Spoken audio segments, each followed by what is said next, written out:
host Sana, and let me ask you this. What if I told you that life isn't about chasing happiness, but about choosing it?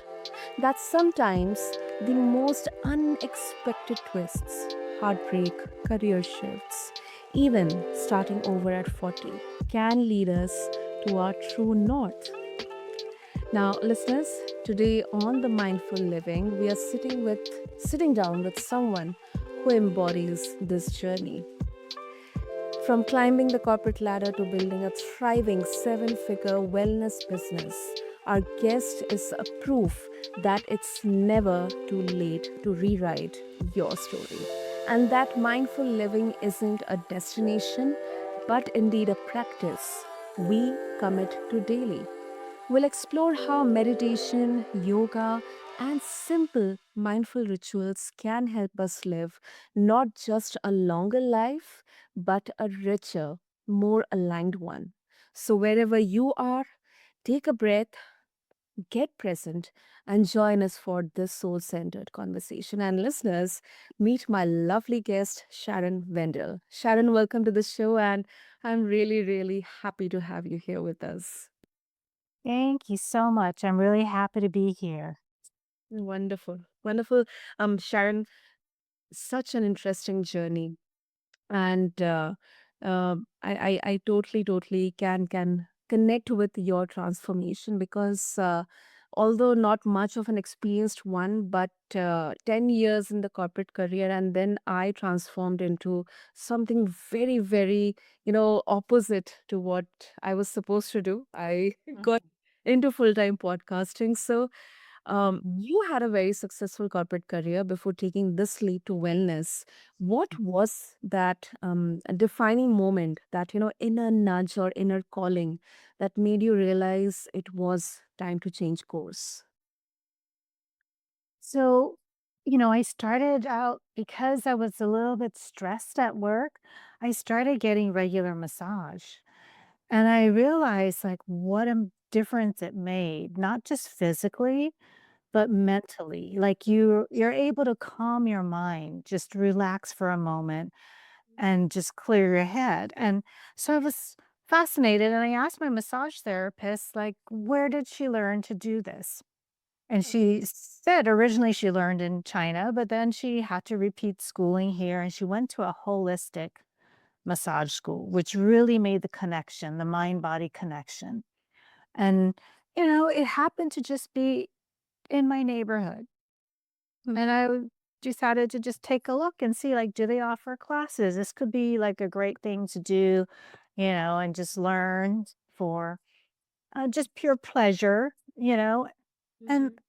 I went there, I started taking classes, I met great people who were all interested in feeling better, helping other people feel better, Mhm. and next thing you know, um, I'm doing the whole program, and I would say half the program were people who were working corporate world full time and doing this also on the side. And so it was interesting. Half of us were in the corporate world, half were starting out in their early 20s and looking, for this as a career. But yeah, in the process, it I just felt the connection to people, to helping them feel better, calm their mind, calm their nervous system so that they can take on whatever it is they need to take on in life. And my instructor pointed out, she's like, you really have a healing touch and you used to work in skincare. I think you should think about getting your esthetician license because if you have both esthetician and massage licenses, you will never have to worry about work again. There's, not too many people who want to do both, who can do both. And so if that's of interest to you, you should really think about pursuing it. And this is where you kind of get into a crossroads because when you look at esthetician school, most of them are full time, 40 hours a week, 5 days a week. You Mhm. can't do this on the side. And so you have to decide, do you want to commit to it? And, I took some time, 6 months. 8 months after finishing massage school and decided, "I think I wanna do this," and gave my notice way in advance. My employers had, I say, about 4 to 6 months notice because I had such a team under me that we had to prepare, what would happen in the process, and at least 8 people got promoted when I left. So, it was a good indication that me moving on created opportunities for many others, and this was my next path, and I really haven't looked back. It's been a amazing journey. Um, I decided to initially work for a company, but that lasted only about 6 months, Mhm. before I was just ready to go out and start my own business. I did do it initially with a partner, and, there's a whole podcast that can be done on partnerships, Mm, and it was a journey of learning and, realizing that there's some benefits to it. You go into it thinking it is a little bit more secure. You have someone there to kind of help you along the way, and you can really create something together. Um, but it doesn't always work out. I think a lot of partnerships, in the long run, tend to dissolve from what I've heard and experienced and talked to people who have gone through it as well. But you find your way, and solopreneur became the next path after 3 years of a partnership. And it was the right decision, and um, I have a really wonderful team, at the wellness spa. And I think the vision is much clearer and everyone's focused on just creating a space for people to connect with themselves and kind of clear their head and take care of themselves because right now everything is so much about doing and going, going, going that we do need to pause. We do need to make the time. mm. Yeah, I agree. I agree with you. And what what a stellar journey. I want to ask you one question, Sharon. When of course you took some time to analyze, and you did your course as well in those span of 6 months while you were also working. Um, did it feel liberating for you when you handed over your notice and you were in process of creating a space for others to kind of follow you? Or did you have any second doubts that am I doing this in the right way or not? Because um, the stability of having a corporate job, and that too with such a good record and great base. I mean, it can be sometimes, it can definitely create second thoughts within you. Did you have that, or you were completely clear that, this is something I'm going to pursue? This is where I can find my purpose. I did feel a lot of clarity around this because I took the time to really consider and, Mm, my dad's an entrepreneur, my parents are entrepreneurs, and it was always interesting because he said, "Do what you love. Don't worry about the money. Do what you love." But of course, when it came time for me to pursue this, it was, at the economic downturn. We just had the 2008 housing crash and people had lost their jobs so he did ask me the question like, "Are you sure?" Because this was 2009. "Are you mhm, sure you wanna leave the stability of this corporate income to do this?" And, you know, I said, "Dad, you're the one who told me, like, do what I love. Don't worry about the money," And I have done so much in this corporate career with so much experience behind me, over 20 years. So I thought, if this doesn't work out, I am sure absolutely sure I can go back to that world and find something, and just having that reassurance in my head was enough for me to say, I can give this 2 to 3 years. It does help to also have financial cushion, I know people who have done it without it, and it can be extremely stressful, but having that, financial cushion of knowing I can give myself 2 to 3 years to make this work, was also reassuring, and that's why I had so much clarity around it. Hmm. Makes sense. That makes sense. Mhm. Thank you. Thank you so much, Sharon, for sharing this particular part of your journey. And I think so many listeners, they relate to that sense of, is this really it? Like, that quiet discontent that's easy to brush aside. But it's really powerful hearing how you honored it instead. So, with that, of course, bringing in the elements of meditation, yoga, and other mindful practices, how did these channels or tools support you emotionally and mentally during such a vulnerable pivot? It was definitely grounding.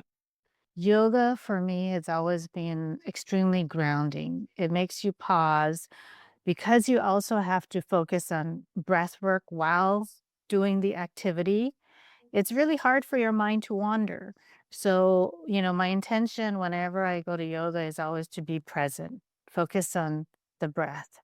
And by doing that, you're not able to have thoughts, entering your mind, distracting you. Because if you do let them in, you're not paying attention to what you're supposed to do next or how you're supposed to be breathing.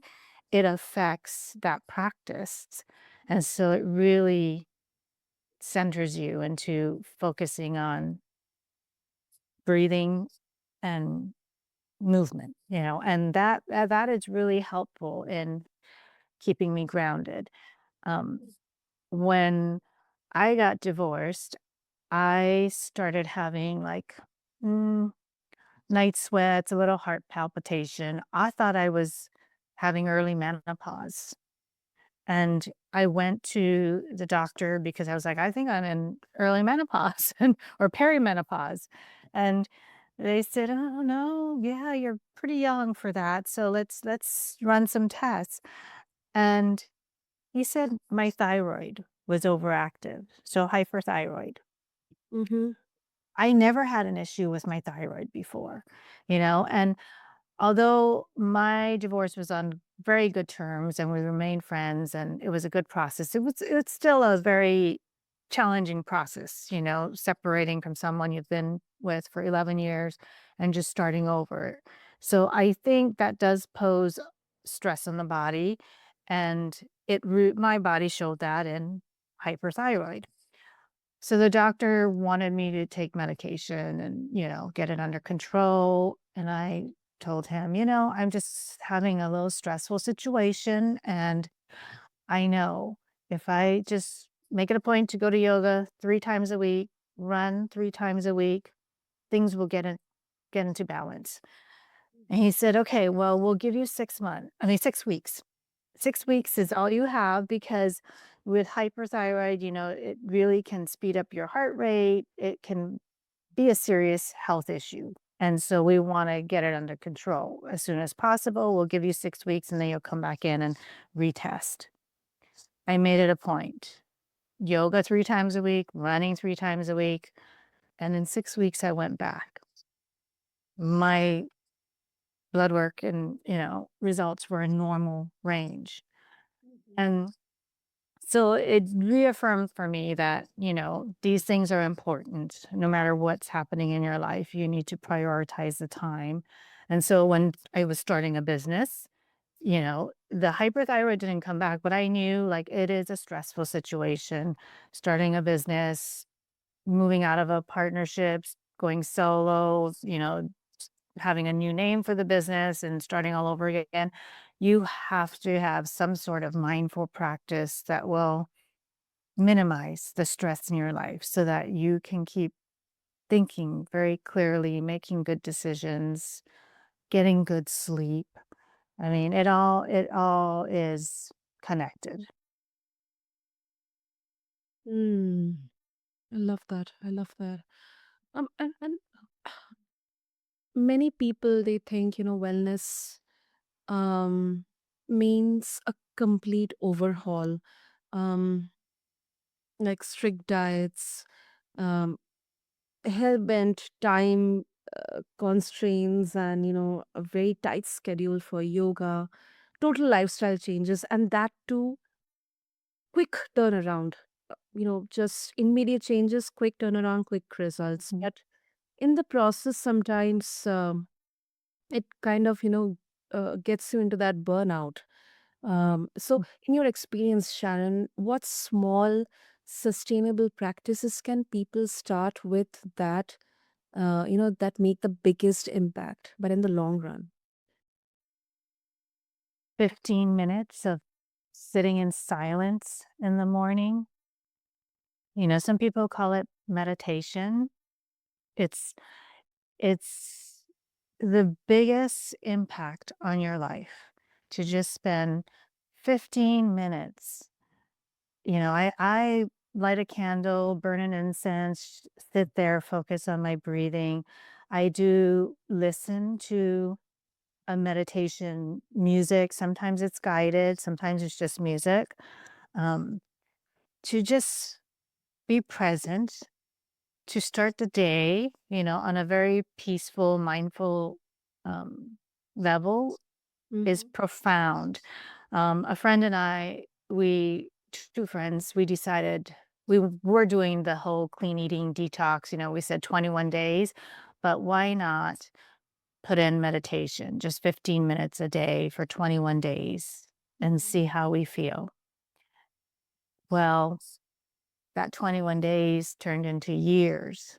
Like it stuck with me that it made such a difference. Just, sometimes I try to do 30 minutes. Um, that saying, I forgot who said it, but if you have no time to meditate, then you should be doing it for an hour. Um, but if you can just make 15 minutes a day, you will see a change, especially after 21 days, because it is 21 days to make or break a habit. And for us, it was making a new habit that really had a profound effect on our life because we felt like the day went smoother. Like things just fell into place a little bit easier. And even when things weren't always going right, you have systems that malfunction or something happens, clients run late, you're able to just manage that, manage your reaction and be okay with it and trust that by the end of the day, things are working out. And just that 15 minutes in the morning can make such a huge difference. If you have the time, definitely, some people are doing 20, 30, 40 minutes. Mhm. But just to start with 15 minutes, I think people can make just that little time in the day for themselves to start the morning off right. Yeah, yeah. Mhm, And yeah, I absolutely agree with you.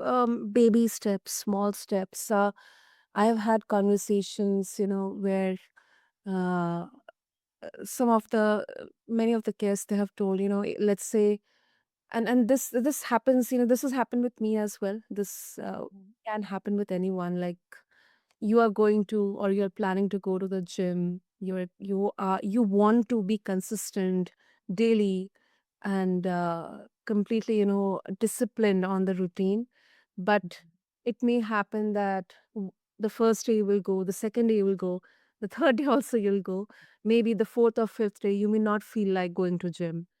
mhm, So instead of just working on yourself for a quicker turnaround or putting too much on yourself. Maybe if you're not feeling like, just maybe sit down, get ready, put on your shoes, or just keep the shoes out there. The next day, put on your shoes. The third day, you just go maybe go to the don't enter the gym, but just be there. And then that's the way you keep on building those habits, like an atomic level. You keep on Mhm. those habits. And that's how, even if the steps are very small, but those habits will stay with you for a much longer time. So it's very, very important. Exactly. Yeah. Yeah, and it doesn't have to be, everyone needs to give themselves a little grace, right? It's not Yeah. going to be every day. The gym, if you say 3 times a week or 4 times a week, and then you miss a day here and there, you have to give yourself a little grace, or, do something, like you say, that's an alternative. Okay, I'll take a walk around the block instead, Yeah. just to get out and move. Um, yeah, we also have to have some flexibility and not be rigid about, um, our wellness practice. True, true, true. And Sharon, do you think that, let's say, if I you swear by yoga, do you also mix and match it with other channels, like breath work, or maybe some other kind of channel, which can work holistically, not just focused on one single? Or do you think that start with, let's say, only yoga, and when you have developed that habit, then you go further to other modalities or channels? Like, what's your approach on this?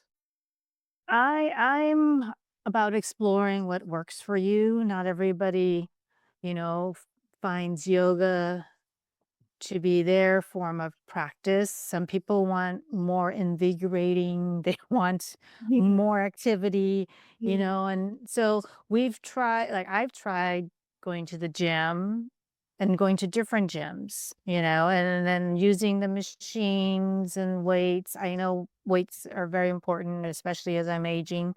But everybody needs to find what works for them. I've done Pilates reformer. I love the reformer. Some people want cardio. They like to bike ride. I tried bike riding. It's just not something I prefer to do. So you have to find whatever it is that makes you feel good, that you look forward to. I also have incorporated sound bath, which is an amazing experience, and I've tried different um, studios that offer sound bath. Some people just do it purely with the instruments. Some people incorporate, background sounds of nature. Um, there's a lot of different things you could do to help ground yourself. We take hikes, we go out into the forest and walk amongst the redwood trees. Sometimes it's putting my feet in the ocean. I know I grew up in Hawaii, and so I'm really connected to the ocean. I love the water. And even though it's freezing sometimes in San Francisco, my friend and I will walk and put our feet in the ocean, even if it's just 20, 15, 20 minutes, because, the belief too is we're absorbing all these minerals that the ocean provides. And, you know, it's a great time to just breathe in the air and be thankful. I mean, especially on a beautiful sunny day, we just are in awe that we live in such a beautiful place and we have such appreciation for that. Yeah, absolutely. Absolutely. Mhm. Wow. And Sharon, you mentioned that happiness is a choice. It is a perspective shift. I definitely agree with that. But it can be really, really nuanced, because some would say that, it's kind of privilege. Um, and it can sometimes feel dismissive to people going through real pain or hardship. Mhm. So, for those who are listening, who feel stuck, whether in their relationships or health or career, or in fact, even understanding themselves, who they actually are, how can they begin making that mental shift even when external circumstances haven't yet changed? I would say look for one thing that could bring you a little joy. One simple thing. Sometimes it is just going and sitting by the ocean, and doing that can change how you feel, and so it doesn't have to be a schedule of things, or, it doesn't have to cost anything. It can literally be go sit by the ocean and see how you feel, or go outside, watch the sunset and see how you feel, you know? Somebody I knew this past weekend volunteered at the SPCA because it was adoption day for pets. And I was amazed. She said 170 kittens and cats were adopted, and I didn't realize there was 170 kittens and cats at the SPCA. And she Okay. said there was only 15 left, you know? Um, and doing that, volunteering to do that, I think brought her so much joy. Mm, And so sometimes you don't know where it is, but I volunteered at a women's health center for okay. 6 years, and going there gave me such appreciation because it was a center that did help women who were going through various types of cancer. And it gives you such appreciation for your health, the life that you have. Um, And sometimes that comes from giving to something else or someone else. So there's different ways to find it. If you find it difficult in yourself, maybe by doing something for someone else or somewhere else, you will find that just little piece of joy that starts igniting, further action. Definitely. Mhm. That's beautiful. That's beautiful. So, Sharon, if our listeners they would like to connect with you, what will be the best way to do that? So through Instagram, we have our website, Serenity SF 2013. And then also, our website is serenitysf.com. Instagram is at serenitysf 2013. Wonderful. I'll make sure to mention all the links in the show notes for our listeners. And Sharon, this was indeed a beautiful reminder that our life path isn't linear, it is definitely layered, complex, and deeply personal. So, thank you so much for joining us today and sharing your heart, your wisdom, and your journey. Thank you so much. It was my pleasure. It was so nice to talk with you. So, to all the listeners out there, whether you are just beginning to question your direction or you are in the middle of your own reinvention, today's conversation, I believe, reminds us that small, mindful shifts can ripple into profound transformation. To all the listeners, your true north is always waiting for you. You only need to pause long enough to hear it. Until next time, I'm your host, Sana. Stay present, stay curious, and keep living mindfully. Thank you.